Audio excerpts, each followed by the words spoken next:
What is up, everybody? Welcome to the Super Fantasy Bros podcast, which is part of the Triple Play Fantasy Network. I am one half the team, as always, Kevin Coleman. I am joined on the podcast by my co-host Jacob Dunn. Jacob, how are you doing out there in Bronco Land? Bronco Land's good, man. We're coming off a win, but man, my fantasy team this week had Naji and Swift, so I'm not doing so well on that front, my friend.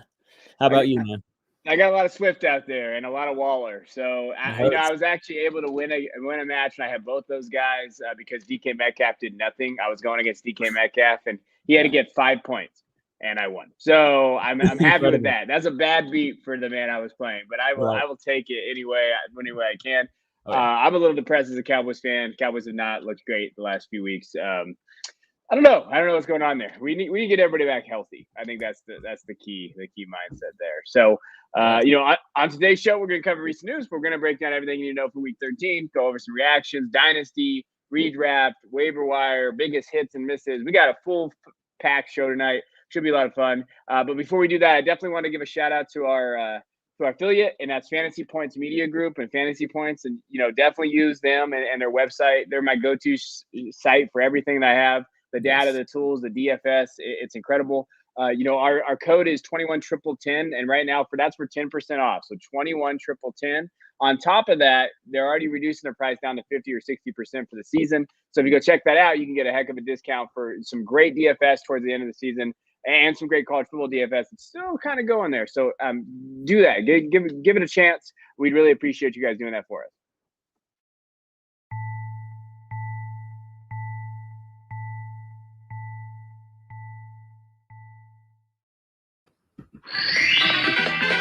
Here we go!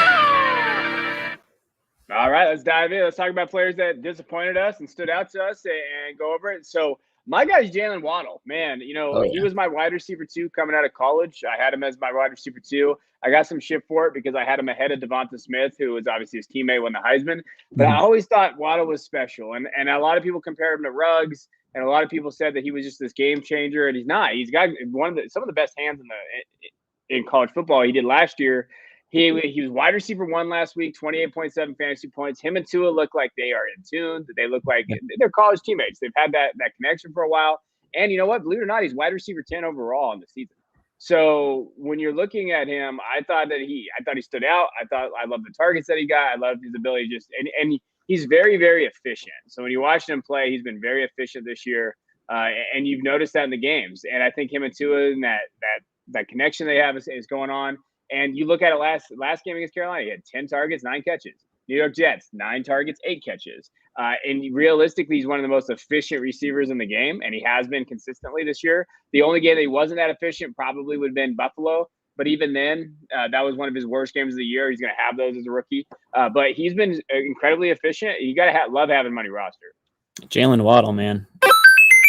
He is on another level right now. And like you said, like Tua and Waddle just have this deep connection that goes back to college. And sometimes that doesn't always translate, like the college connection to the next level, i.e. Dwayne Haskins and Terry McLaurin. Like that didn't work out, because like Dwayne Haskins can't throw the ball. But Tua at least has that skill, and he's been peppering him with targets. So I love that. 137 yards and a score.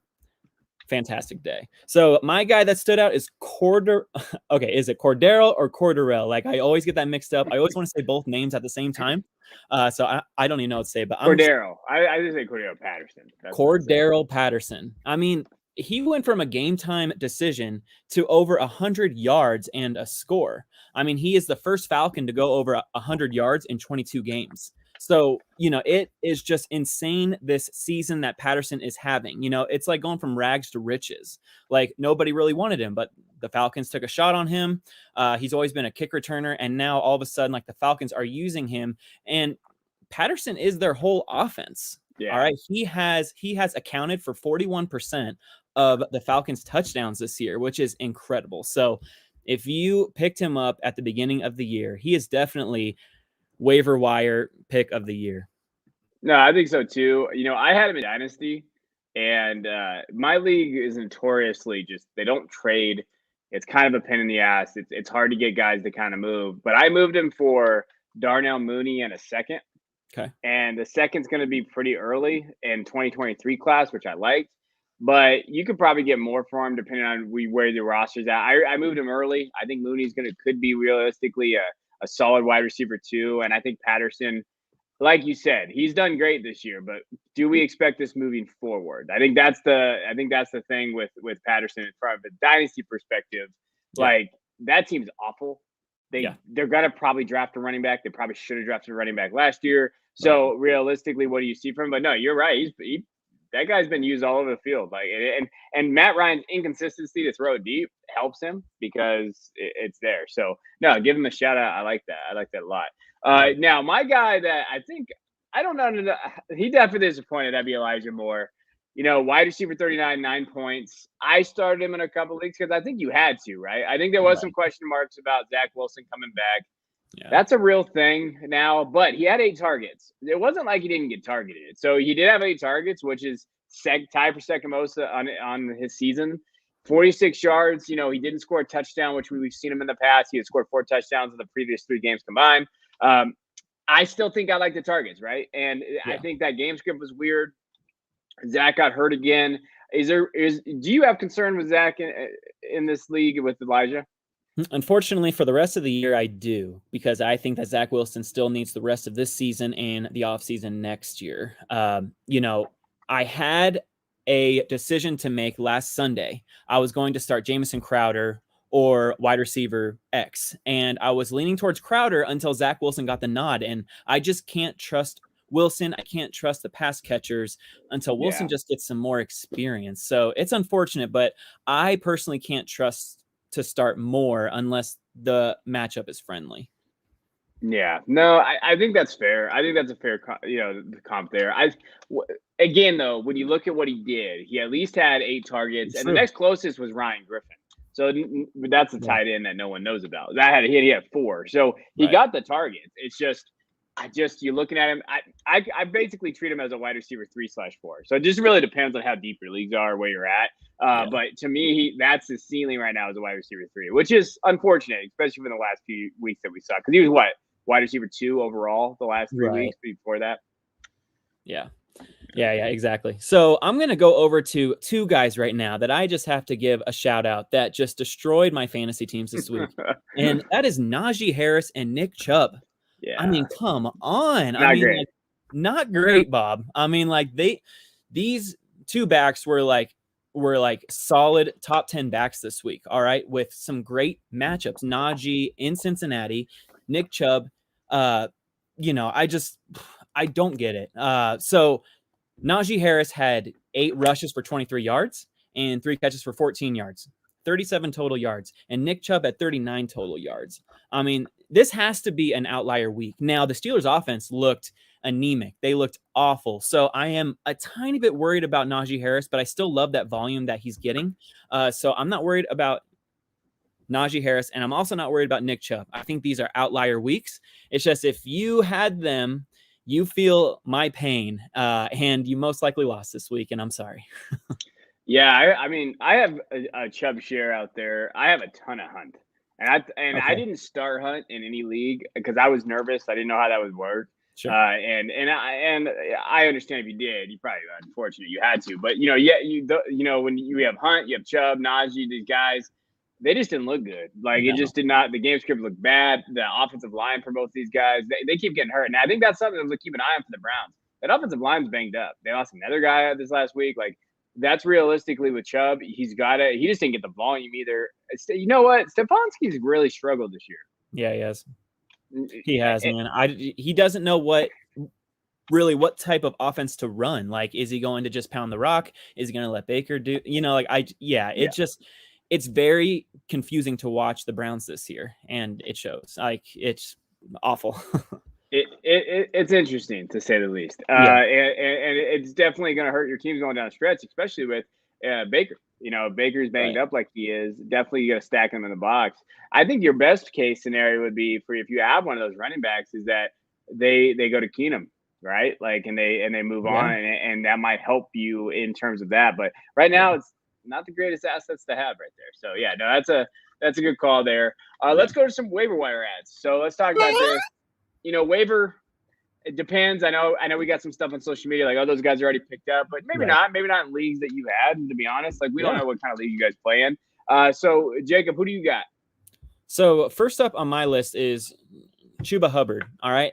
5 games as a starter earlier this season. He averaged 66 yards and 17.6 passing yards per game while totaling 2 touchdowns. All right. The stats don't wow you, but in those 5 games, he averaged 20.2 touches. All right. So he is definitely a volume driven RB2 the rest of season. So give him a look if you need a running back, which I know that most of us do. And he is not rostered in 40+% of Yahoo and Sleeper League. So he's out there for most of you guys.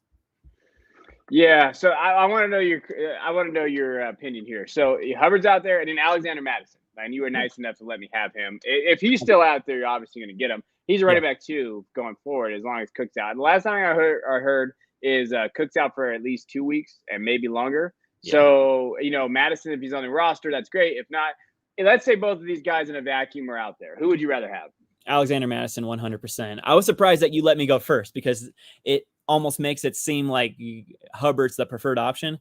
It's Madison in that pass happy and run happy offense. I mean, like Kirk Cousins loves to throw it to the running back, and they run a ton. So Alexander Madison is a lot safer, especially since we haven't seen Chuba Hubbard with Cam Newton. Yeah, no, that's a good call. And I think when we look at Cam, he's going to take away those touchdowns that we want Hubbard to get, right? Madison has an easier path to touchdown, in my opinion. Like, it's going to be there. So, no, I agree there. Again, there's not a ton to talk about Madison. If he's out there, I would definitely grab him. The one guy I do want to bring up is Jamal Williams. Mm-hmm. He probably is on waivers, or if not, it's pretty close. I think he's rostered in like 39% of leagues the last time I looked. So if that's the case, then, hey, you know what? Swift looks like his injury is going to be out for week 12. He injured his week 12. So week 13, you're going to probably have to get the Vikings. And Williams was the biggest benefactor. We know that. 15 carries, 65 yards. He caught 5 of 5 targets, which that actually entices me a little bit more. It's like, wow, he's getting some targets in there because it's not Jameer Jefferson, those guys. So I think he's a running back too, a high-end running back too, especially in that offense. They're going to feed him. So give me that. But also, Jameer Jefferson, he's rostered in like 1% of leagues. If you can, maybe if you really, really need to stretch deep in that team and maybe grab him, you can grab him. So if we're just looking at next week, I would have Alexander Madison, Jamal Williams, and then I'm sorry, I'm blanking. And then Chuba Hubbard in that order of who I would want to start next week, just because I haven't seen Hubbard with Cam Newton, and we know that Jamal Williams is going to get 20+ touches. That's a lock. Okay, so but for Chuba Hubbard's looking at starter touches for the rest of the season, whereas Swift is just going to miss 1 game most likely. So Jamal Williams is the better play next week, but I would rather have Chuba long-term. But yeah, it's Madison, it's Chuba, and it's Jamal Williams. And then for my last pickup here, you guys need to go pick up Taysom Hill, especially if you need help at quarterback. All right. In Hill's 4 games as a starter last season, he averaged 209 passing yards and a touchdown through the air. All right. That's not saying a lot. You're probably thinking, Jacob, those stats suck. So why should we add him? Well, in those 4 games, he averaged 52.3 rushing yards and a touchdown per game. All right. Hill was quarterback 6 during his stead as a starter. So add Hill and ride him as a low-end quarterback 1 the rest of the season. I like that. I like that call. And especially if you need a quarterback, you're going to have that. They're going to have to go to him. And we see where Trevor Siemian's at. He's awful. And so now you get the rush upside. It's there. Yeah. Hey, take it to the bank and see if you can go in there. I mean, those guys are gross there. I mean, to me, when you're looking at the waivers, like even other guys that I look for this, like Taysom Hill's on there. Madison's going to be up there. I will say, Kene Nwangwu, I've talked about him a lot on the show. Okay. He's a deep wire guy, especially special teams wise. Like if you really need a flex guy and you're really struggling with injuries, he's ran 2 kickoff returns back for 171 yards and a touchdown. Like he looks great. And we talked about Hilliard last week. So again, if he's out there, the other guy, hey, you know what? Kendrick Bourne. Yeah, he's been consistent. He's been consistent. You've seen him. And if you desperately need to fill a wide receiver slot, which I think that's a little bit easier to you probably don't have to fill that spot as much in your rosters, but if you do, I mean, you're looking at like, hey, 61 yards, 2 touchdowns last game. You're talking about a guy that's putting up consistent fantasy points. And if you need some money, go grab him. Yeah, and Mac Jones still got over 300 yards despite the Patriots annihilating the Titans. So that bodes well for guys like Kendrick Bourne and Jacoby Myers. Yeah, no, I agree. I think it bodes well for those guys. They get in the ball, you're gonna look at targets. But I do think Bourne has shown he's been consistent, and he's shown more than what we've seen from Jacoby Myers, because Jacoby can't score touchdowns. Sorry, Jacoby. Nope. But Bourne is, and so that's the reality of it. All right, now the other area that I want to go to today, and because we're getting to that close to that time, is like, who are some biggest hits that we've had so far that we kind of disappointed? We don't have to spend a ton of time on this because it's going to depress me. But the biggest miss I had this year, we're going to do hits and misses. Let's do misses first, was Jonnu Smith. Tight end 28, and he just – I thought that with Mac in there, we were going to see a little bit of a better performance from him in terms of just – I thought he'd be the touchdown guy. I thought they'd use him in different ways on the goal line. I think I underestimated a little bit Damien Harris, not as much because I have Damien Harris on my rosters, but I thought they would use Jonnu a little bit more creatively in the red zone. They're not doing that. And the targets, right? The most targets he's had was 6. That was the first week. He's consistently gotten 2, 3 targets. He's only has 40 targets on the year. His best game, sadly, was last game, or close to last game, where he got 3 balls for 49 yards. His highest match was 10 points in fantasy. It's been bad. And I missed on him. I completely whiffed on him. I should have drafted Hunter Henry instead. But Jonnu was someone that I definitely missed on this season. Well, there was so much hype behind Jonnu when he secured the bag this summer in New England. Like Bill Belichick, he has a track record of using 2 tight ends. It's just that Hunter Henry has Mac Jones's eye, and Mac Jones isn't really looking Jonnu's way. And Jonnu's always had this potential. And so you thought in a new environment where Bill just knows how to use his tight ends, that he would go off and that he was this value. So I was right there with you, Kevin. It's a bummer to see about Jonnu Smith. My guy, and I whiffed on so hard, was Trevor Lawrence. All right. I had him pegged as a low-end quarterback 1 for the season. All right. He was my quarterback 11 going on to the season. And I pride myself on scouting these quarterbacks and being able to rank them, where they should. And so, he came out of Clemson. He was amazing. All right. He was the wonderkin of the league. All right. He's in an offense where, like Urban Meyer, for as much flack as Urban gets, he was successful in college. So maybe it could translate in the NFL, but Trevor Lawrence just does not look good. He looks lost. And he's also losing his weapons. Like, he lost DJ Shark. So I was so excited about Lawrence at the start of the season because he had DJ Shark, he had Marvin Jones, he had Chenault, who was being touted as the wide receiver 1, even though you and I, Kevin, were like, no. But just he had all these weapons, and he had Travis Etienne, his old teammate who got hurt, unfortunately. So he had all these weapons around him, and the Jaguars were going to be in a negative game script every single game this year because their defense is awful. So it just all lined up to quarterback success in fantasy. Yet he is well into the 20s. Like, he is not performing well, even in plus matchups. He's just been below average. So I definitely whiffed on Trevor Lawrence. Hopefully it gets better next year. But Kevin, I have a question for you, and I'm sure you know it's coming. Is Trevor Lawrence a buy low in Dynasty? It really depends on the market. I will say this. I actually shout out to someone in my league today. They made a trade. So they traded a first, and who was it? It was a first and Tua for Trevor Lawrence and Ronald Jones. Okay. Whoever got Tua in the first, I think, did pretty well. I like that deal for the 2 in the first, but that's kind of the value that I saw from him. Okay. And they asked me, like, I haven't gotten back to them yet. They had asked me their advice, like, what do I think about the deal? And I said, and what I'm going to tell them is I think you paid a little high for Trevor Lawrence right now based on kind of the perspective. But I mean, he's out there right now. Like, I just pulled up some deals for him. He's going for a first, basically. Okay. So is that buy low for Lawrence? I think it really depends on your quarterback options there. He has not looked great. And as long as Urban Meyer is tied to him, I'm getting a little nervous about that. Like, the probably the lowest deal, and you'll see this, Trevor Lawrence got traded for Jeff Wilson and Trey Lance. I like that. I know I probably want something else besides Jeff Wilson, to be honest. Like, that's a declining asset.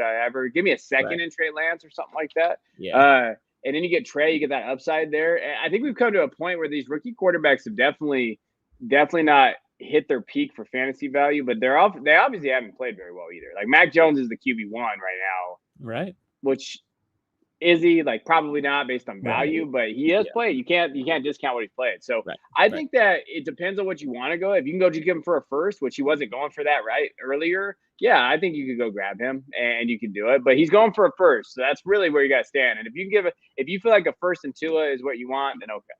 I think that's a severe discount just because he was the consensus 101, besides a few people saying that Trey Lance was the 101. But, if you can grab the last year's 101 for, a mid to late round, first round pick, I think that's worth the risk. I think it could be. It depends on kind of your roster, like I said, and there. It could be. It definitely could be. So I think I would want Tua in that. I think I'd want Tua though. Like, because Tua's pretty consistent. Like he's consistent, and you get a first back, and you can kind of fill around him. You can win leagues with Tua. I think that if they actually put resources in him, you can have him there. I think that price is a little too steep for me. I don't think I'd give him a first in Tua, but I understand it. I understand it if you believe in Lawrence that much. Yeah. So who did you hit on, Kevin? Joe Mixon, baby. Besides DeAndre Swift, but Joe Mixon was the big one for me. I've been a big Joe Mixon guy for 3 years. I even put him on my Dynasty Mount Rushmore article last year before the season. Obviously, he got injured. But running back 3 of the year. He's a hit for me. A lot of people faded. Now, I don't want to also, if you faded him, that's okay too. I understand why you probably faded him just because of the injuries, right? But what I will say is his ADP. I know you definitely faded him. I remember we did the mock, and I said, "Yep." I said, "Damn it!" At that ADP, he's valuable. He was going in what, third, fourth round, or late second, third, late second to early third. Yeah. So if you were getting him in there, why not, right? Take a shot on him there, and especially he's out there right now. His value is so high right now. He is literally getting traded for CMC everywhere right now. Okay. So guys that had CMC that are contending are trading him, trading CMC for Mixon places. Yeah. If I would have told you last year at this time, hey, Joe Mixon's going to get traded for CMC next year, you would have said you're an idiot. You don't know what you're talking about. But that's how fast these values change, right? That's just how quick they go. So shout out to Mixon, because you've also seen their pace of play. They're one of the slowest teams in terms of plays per game. And the reason why is because they're not throwing it all the time now. They're just handing it to Mixon, and Mixon's getting the targets and the usage. Everything you want from him, and he's been. So shout out to Mixon, because he's going to win a lot of people leagues if he stays healthy. Absolutely. And that's been hurting Jamar Chase, just a little bit of a side note, but Joe Mixon has been eating for sure. So that's a good call. And, I told you, I just got Joe Mixon fatigue because I hyped him up as the safest running back that you draft last year. And then he gets hurt after 4 games, but he only had 1 good game and just a bunch of volume, but no production. But now he's getting all that volume and production. So you love to see it. So that was a great call by you, Kevin, on Joe Mixon. Now, for me, this guy was a very polarizing figure in fantasy, but I stuck to my guns. Jalen Hurts. I told everyone, don't draft the quarterback early. That is our strategy here, Kevin, on the Super Fantasy Bros in redraft. Don't draft the quarterback early. Wait a little bit. Wait for Jalen Hurts in the 7th, 8th, and 9th round. All right. Stack your wide receivers and running backs, and then get Jalen Hurts, because his rushing floor is insane. All right. He is very athletic. He's super fast, and we all see that. All right. He might not last in terms of dynasty just because he's not winning games, even though he's in a winnable division now that Cowboys have lost a couple here. But Jalen Hurts, for fantasy purposes, will almost always finish in the top 12 every week. And that's the consistency that you need because of that rushing floor. He is quarterback 2 on the season. All right. I had him as my quarterback 10 because I knew that he would fluctuate. I didn't want to put him in my top 5 or anything. So I didn't see this, but I knew that he had that quarterback 1 floor and that top 5 ceiling every week. And he's showing that. So as long as Jalen Hurts is starting, I know that he didn't do well last week. I know he got about 10 fantasy points. I think that was his worst fantasy input of the season. But still, with that terrible fantasy input, he's still quarterback 2 on the season, which is incredible. Yeah, I was always a big and we talked about it. I thought he was a good redraft guy. Yep. Hey, grab him and redraft. Dynasty have always been concerned, and I do think last game that shows you kind of the concern I think they're going to have with him. Like, I don't know if they're going to draft a quarterback, but I think the Eagles will do. They'll go try to get like a veteran that will be kind of push him, right? And like we'll see what he is. Like, I think they're going to bring Hurts back. There's no reason not to. I don't think they're going to maybe draft it with draft capital. They got a lot of picks. They got a lot of holes. But then they're going to bring a quarterback in that maybe is a strong candidate to push him. And I don't know who that guy is, thinking off the top of my head who it could be. But maybe like Tyrod Taylor. Maybe they bring in Tyrod. And then they have Tyrod and Jalen. Like those type of things. I think realistically that's what they do. I don't think they get rid of him. I don't think they draft a guy. But I do think they bring in somebody to kind of push him. Yeah, I agree.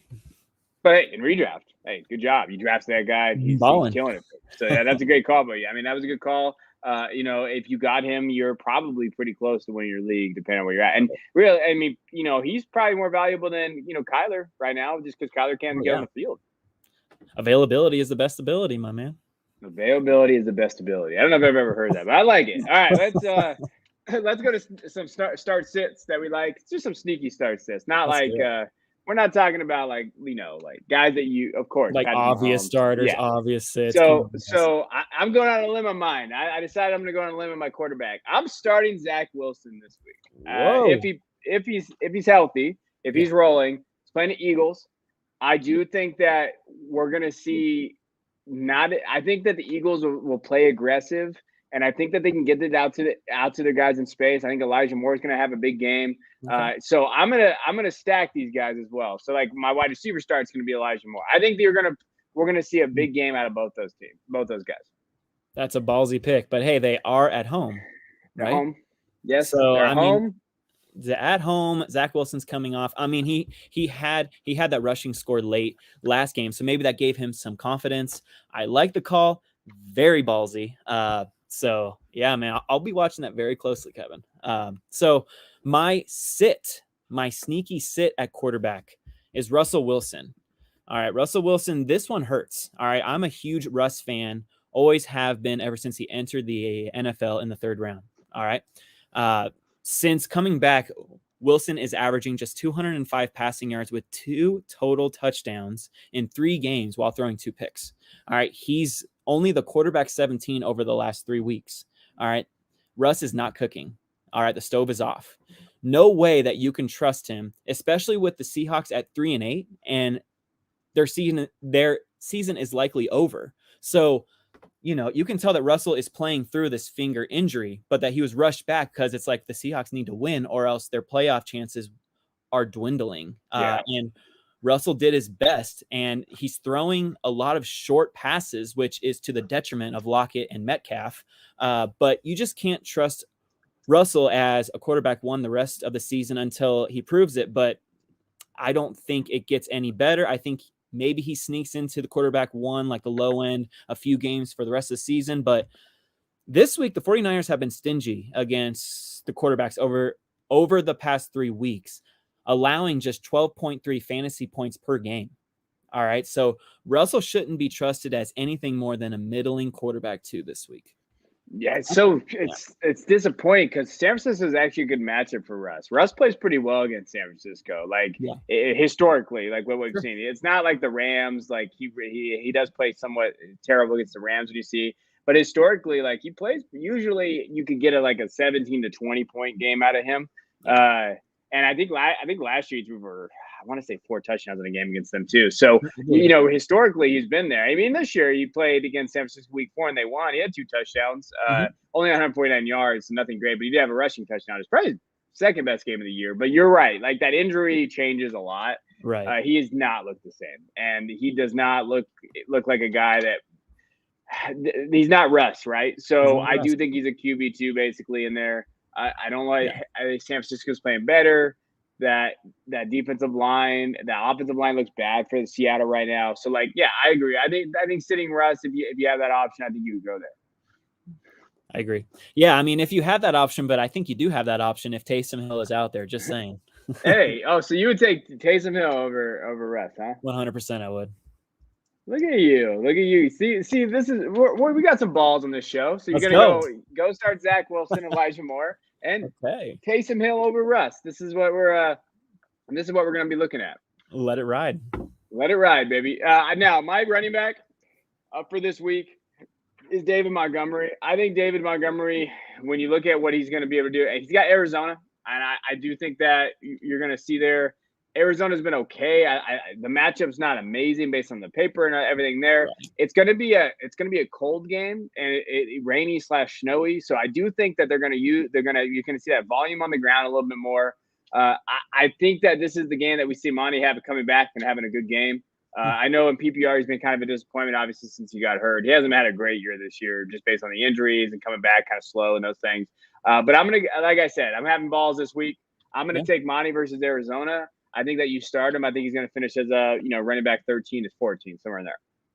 Ballsy call. I had him last week as my sneaky start to be an RB1 against the Detroit Lions, and he flopped for me. So I'm a little bit sour on him. But he is getting that volume. And like you said, it's going to be cold and rainy. Like, he should get a ton of volume, and whether Fields or Dalton starts, he should get at least 20 touches. Okay. And he's getting healthier by the week. So I like that call. For me, I'm giving you guys another sit, and that's just the Denver Broncos backfield.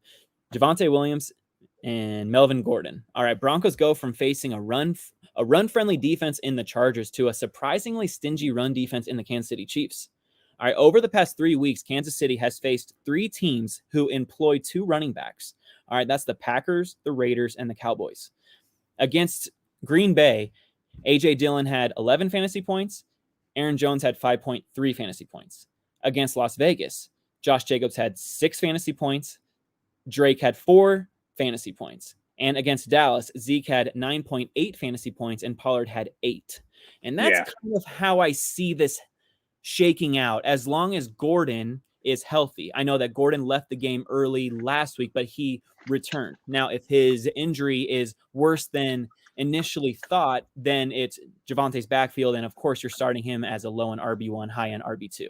But just assuming that it is how it's always been this season with Melvin Gordon and Javonte Williams, a 1-2 punch. I think you're going to see similar numbers to the Cowboys last week, or 2 weeks ago before the Chiefs were on bye week when they faced the Cowboys, where Elliott got 9 points and Pollard got 8. I see something similar happening this week. So I really can't trust either. I know you don't have a lot of options, but just in case you do, you're adding Jamal Williams, you are adding Chuba Hubbard, you're adding Madison. Mm-hmm. I would definitely start those guys over any of the Denver Broncos running backs. I like Javonte. I like Melvin. It's so hard to trust those guys. Like you said, that tough rush defense. It's just, these guys better than anybody. Like, if anybody's going to listen to these guys, it's Jacob.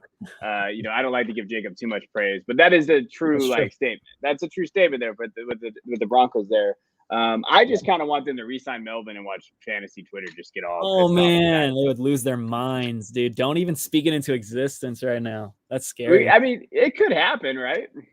Absolutely, and I would definitely buy low on Javonte Williams, because every dynasty manager would be like, "Screw it, I'm done. I quit." That's what they would do. Like, I have a question for you. Let's go into Javonte a little bit. So I saw something today. Would you say Javonte's a better runner than Naji? Oh man, okay. I watched Javonte Williams all last game, and I am just impressed at how he runs. He breaks tackles just as good as Nick Chubb. Now, so does Naji Harris. But I mean, like, Javonte Williams got it done last week. And I know it was against a friendly Chargers defense, but our offensive line, the Broncos offensive line, is so banged up. We have third stringers out there and second stringers. Like, we don't have a single starter out there. And Javonte is patient, and you just can't arm tackle him worth anything. All right. It's Nick Chubb, Derrick Henry, and then Javonte Williams. Those are the best breaking tackle backs in the NFL. I would take Javonte. I guarantee you, if Javonte had this backfield to himself all season, he would have a similar season stat-wise to Naji Harris. And that's saying a lot, because Naji has been getting a ton of volume and is only an RB1 because of that volume. Now, Javonte Williams, if he had that volume and with his talent, I'll take Williams all day, my man. I think it's an interesting point. My buddy Christian Williams talked about it, and he said, from a pure running back standpoint, take out a fantasy, Javonte's better. But fantasy-wise, you're looking at it like the targets and all that kind of stuff, and obviously this year because opportunity's not been there. Right. But next year, like you mentioned, realistically, so let's say we're in a redraft. We'll just talk here. But let's say we go on a redraft next year. Do you have him in the top 12 pick? Oh, yes, I do. Gordon's gone. So Gordon's gone. Yep. It's Javonte. Would you draft him in the first round? Yes, Gordon is gone. Javonte Williams is definitely a first-round pick, bar none, slam dunk. Would you draft him or CMC? I would draft Javonte. I don't trust CMC. I don't trust him anymore, man. And that hurts to say because, like you said, the fantasy landscape changes. The dynasty landscape changes so quickly. Like CMC was the stone cold RB1, and now it's like I won't even trade him for beans right now. It's just an interesting concept. Like, could CMC be the new Joe Mixon next year? Like in drafts, like, he's falling. Value. Do we go after him? He's value there. That's interesting to think Javonte is going to go ahead of CMC next year in redraft. In my book, he will. I'm sure a bunch of people are like, no, I'm not letting him get past pick number 5. And I get that too. It's just, I'm not going to risk that injury. And just 2 years in a row, his body is letting him down. Just thinking about that next year, like the top 5 guys off the top of my head, it'd probably be what? Taylor's one? Taylor is the 101. Yes, absolutely. Is Swift in there or no? That depends if they get a viable quarterback. I would still only take Swift in the second round if it's still Goff. But he's going to go in the first. He's going to go in the first, though. Oh, yeah? Okay. Well, I mean, who else is going to be in there? the third this year? You got Taylor. I mean, so the top 10 guys right now in terms of PPR is Taylor, Eckler, Mixon, Harris. Fournette is running back 5, if anybody wanted to know that. Right. Derrick Henry, Zeke, Swift, Patterson, and Connor. James Conner is running back 10 right now. That's awesome. I mean, when we're looking at it next year, I think some guys are going to slip. Obviously, not those guys are going to be in there. But, would you take Mixon or Swift next year? Oh, man. I like putting you on the spot for this. Because Mixon's in a better offense, I think I would lean Mixon. Okay. I just don't trust Goff. I mean, Swift is head over heels a better talent than Mixon, in my opinion, and he's younger, fresher legs. But I would just take Mixon in a redraft for 1 year. Yeah, I'll take Mixon. You? I'd take Swift. Okay. But that's because I'm a Swift guy. But I think that it's interesting.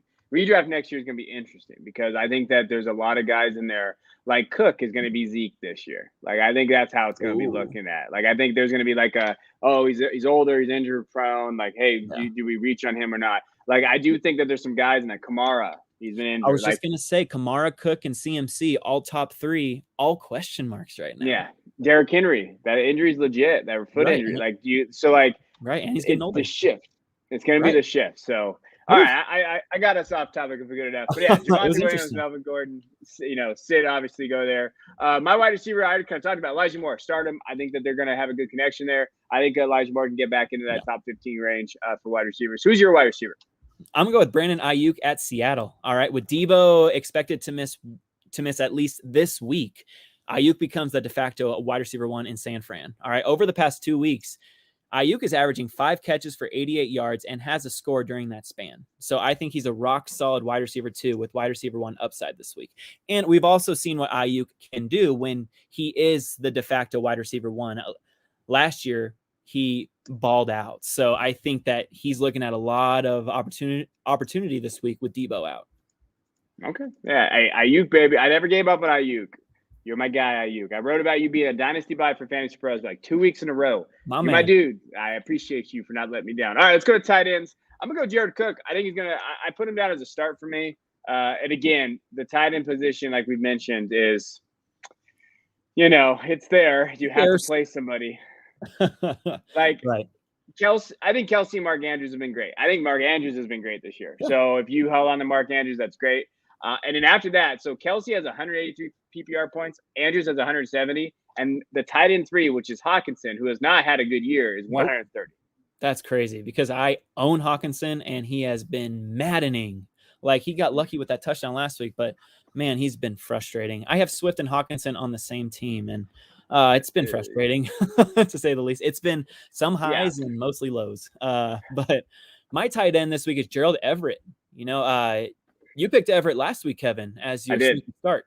And he did great. He got about 8 targets last week. And, we were talking about Russell Wilson's only throwing these short passes.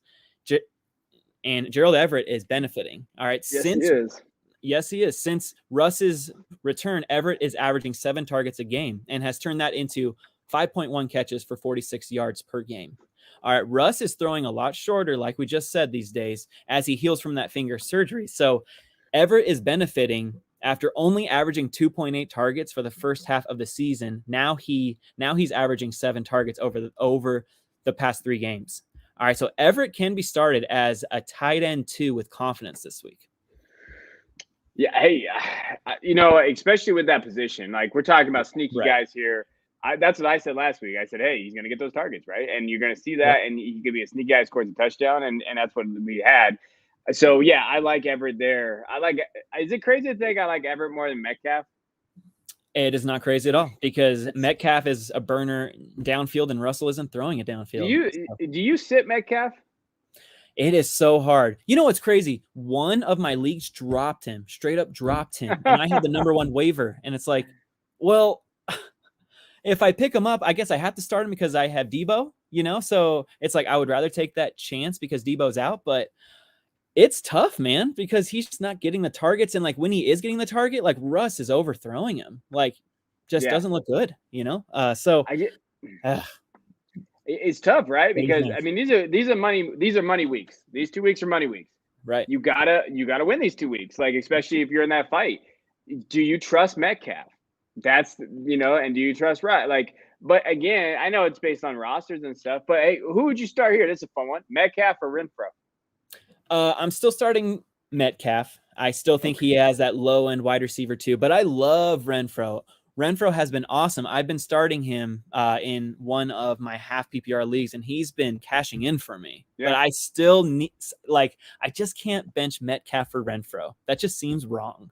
But I bet that you would start Renfrow just because he's safer, huh? No, I can't go that far. I mean, just put those dudes next to each other. But I would say, I think it's – but if you have to win now and you're saying, hey, I got to win, I'm going to start your studs guy. I believe in it. But shit, comes a point where you can't start some of these guys because just the way they look. Like Miles Sanders I like, but he can't get volume away from Boston Scott. How is that possible? Like it drives you crazy, and you can only start these guys for so long before they really start hurting your roster. So that's just one of those things that you got to kind of look at. All right, let's go to defense real quick. So who do you got for defense out there? All right, guys, I got the Minnesota Vikings against the Detroit Lions. All right, it's not rocket science. Detroit is giving up the 8th most fantasy points to defenses this season. And last time Minnesota faced Detroit, they racked up 4 sacks, a pick, and a fumble recovery. All right, Detroit is missing Swift, so that big play threat is essentially gone. So that gives the Vikings a safe floor, and they are available in over 80% of both Sleeper and Yahoo leagues. So they just a very safe floor fantasy defense this week. Yeah, no, hey, anybody plays Detroit. You just exactly there. All right, we went. I'm going to talk about a little dynasty panic meter real quick before we get into streamers and our locks. We already kind of talked about both of these guys, and there's a reason for that because I think their dynasty value is interesting. Christian McCaffrey. Do you have any CMC on your teams, on your dynasty teams? I have no CMC, thankfully. So I have CMC, and the one thing I will say about this is this: and I probably should have moved him last year, but I was hoping to compete this year. I had some injuries again, and just is what it is. The thing about him though is he's going to be more valuable. He's going to be more valuable before the season starts next year. No matter what, he's going to be more valuable because people are going to think he's healthy. Now, will he be as valuable as he usually is? No. But I don't really know what you're trying to get rid of him for right now, like in Dynasty. Like I've seen some deals. Like I've said, I saw it happen today. Mixon and what was it? It was Mixon and a first for CMC. Yeah. So, okay, interesting. You're going for it. You grab Mixon. All right. I've seen, obviously, I looked it up before we came on here today. So he just got hurt. So I haven't seen a lot of deals on there in terms of there. I did see now this is crazy to me. I saw CMC in a first for Naji. I kind of like it, because like I'm kind of out on CMC. So you're basically trading. So you would give up a first in CMC for Naji? If it was a late first, I think it just depends on like where that first round pick might go. But if it's just like a mid first and CMC, I do it just because of the age difference and the volume that Naji is going to get for at least the next 3 years. Okay. All right. I know it's crazy though, just because I'm out. I am out on CMC. I think it's crazy, but I don't hate it. You know what I mean? Like I think that it's a very valuable. I think he's a very valuable asset, and he has those areas. But I don't hate that. I don't hate that deal at all. I have a trade for you, Kevin. Yeah, what's up? I just got a question from one of our loyal listeners here who said that somebody is trying to get his Jonathan Taylor. All right. He is in a rebuild, and somebody just offered him CMC, Chase Claypool, a 2022 first and a 2023 first. Now, I assume those first round picks are going to be mid to late. And Kevin, this is how out I am. It seems like such a crazy deal for JT, but I'm just like, no, I can't. First of all, I can't trade Jonathan Taylor. But second of all, I'm out on CMC. But I'm curious what you would do. Like, is that just way too much to pass up? So on the top, so Claypool, 2 first, 23 to 22, CMC, and was there anything else? Nope. That's it. That's it. Yeah. No, I wouldn't do that. I want Taylor's too good of an asset. If I'm moving Taylor, I'm getting Swift. I'm getting Javonte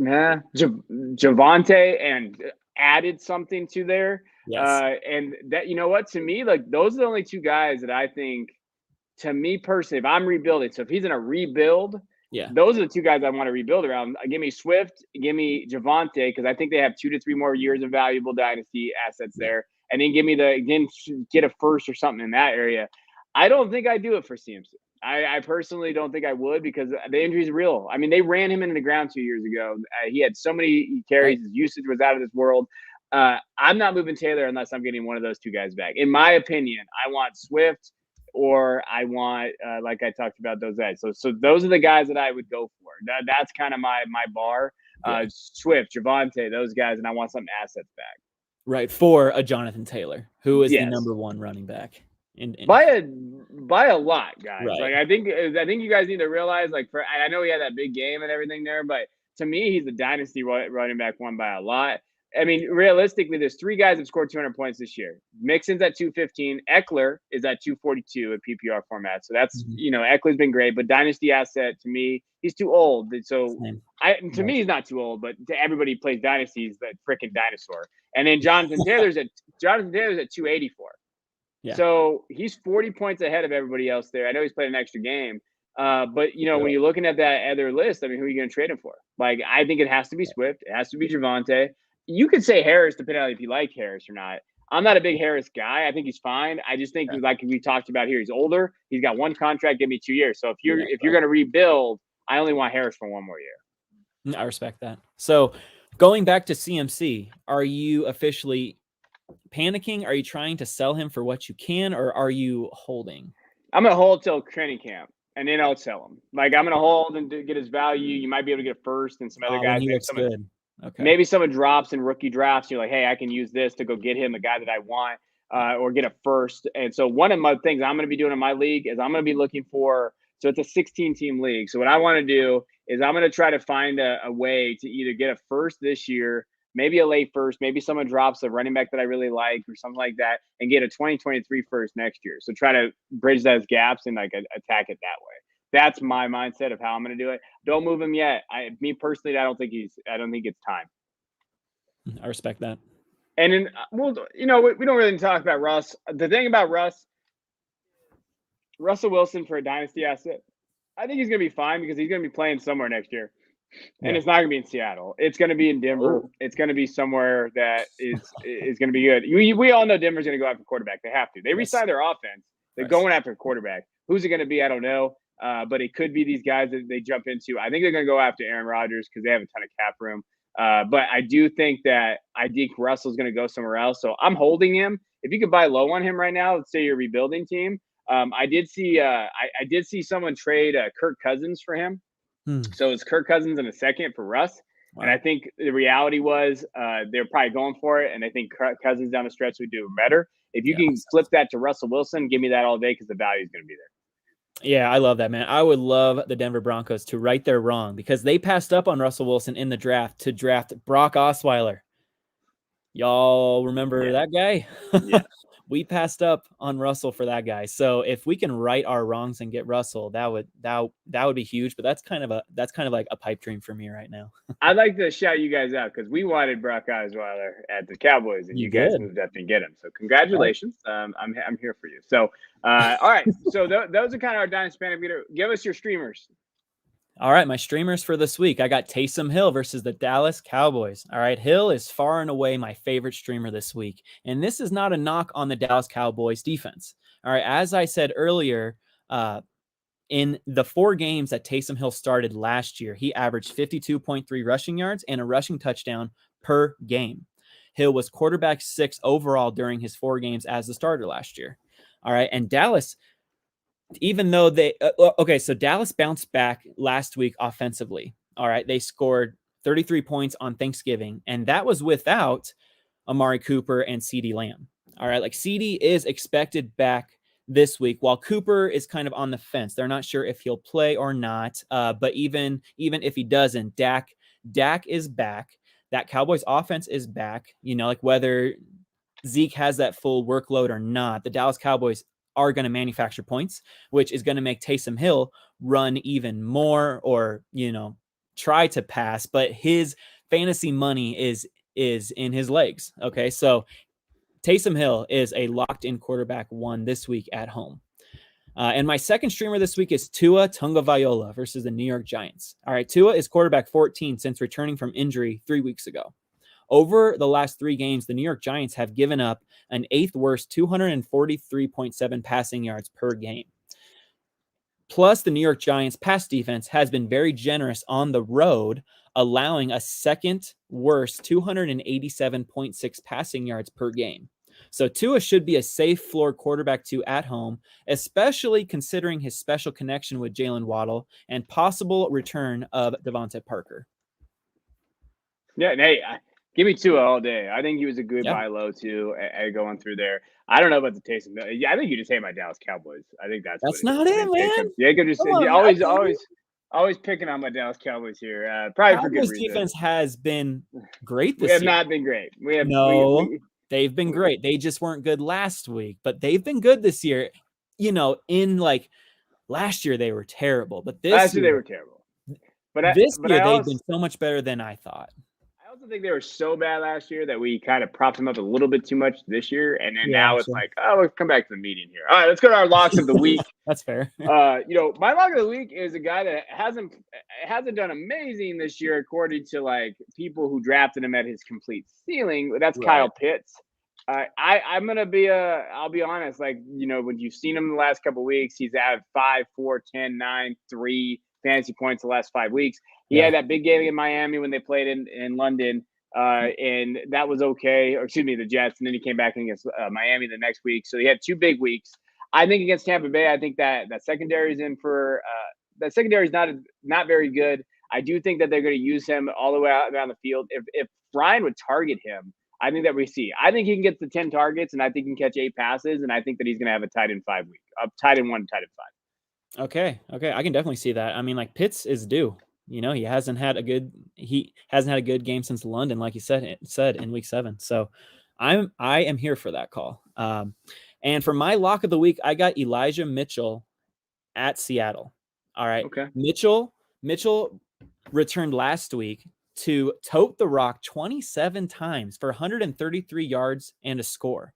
For a guy who is questionable to even play in this game, to carry the ball 27 times, he is fine. He's perfectly healthy. He just got 133 yards and a score, and now he's facing a Seattle Seahawks defense who gives up the 2nd most fantasy points to running backs this season.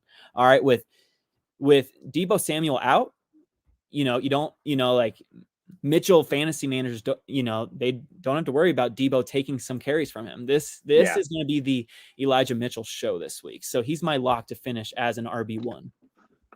Hey, people blew their fab and they did it right way, right? Elijah's been there. I think Elijah is the new James Robinson in terms of dynasty. I think that people are going to talk about him now, like, hey, because we know the Niners don't care about the way they kind of use their running backs and everything's there. So I do think that he's going to be an interesting person. I'm going to look at it as always. Is it cost effective to draft him where he's at? Does the value there? So I think people are way too dramatic about that. And I'm not looking forward to the Elijah Mitchell takes over the offseason for Dynasty. But I do think he's a smash guy. I think he's a league winner. We say that a lot. It's a shitty thing to say, but I think he is. I think that realistically, because he stayed healthy. Right. Exactly. That's the concept of the season, health, and that's kind of what we look at. So, hey, I appreciate you guys tuning in as always. This is our 26th episode since we started the podcast. I don't know if anybody knew that. If you listen to everyone, we really appreciate that. And I feel like we're getting better, or at least I am. So, if I'm here and we're doing this, and we appreciate you as always, please hit that subscribe button, that like button. Jacob, we got anything? I just want to say, guys, good luck in week 13. And if you are a commissioner out there, then please do your league a favor and make everyone set their lineups. It doesn't matter if they're 0-12, if they're 1-11, check and see if everyone is setting their lineups. Just because there are teams that are 8th, that are 7th place, that are fighting for that playoff spot. And if they miss out just because the 5th or the 4th seed got an easy win because that lineup wasn't set, that is the worst bad beat in fantasy, because you work so hard at the beginning and in the middle just to lose because someone didn't set their lineup. It's garbage. So please, if you are out there, please police this and make people set their lineups. Yes. Set their damn lineups. Don't be that guy. I hate that guy that doesn't set their lineups. And then, you send them a message like, I'm out of it anyway. Listen, we play to the end, baby. I like setting my lineup because I like beating people when they need to win. I like to ruin their day. Yes. That's my favorite part of it. Spoiler. Yes, I like to spoil it. I like to screw people over. So I appreciate you guys.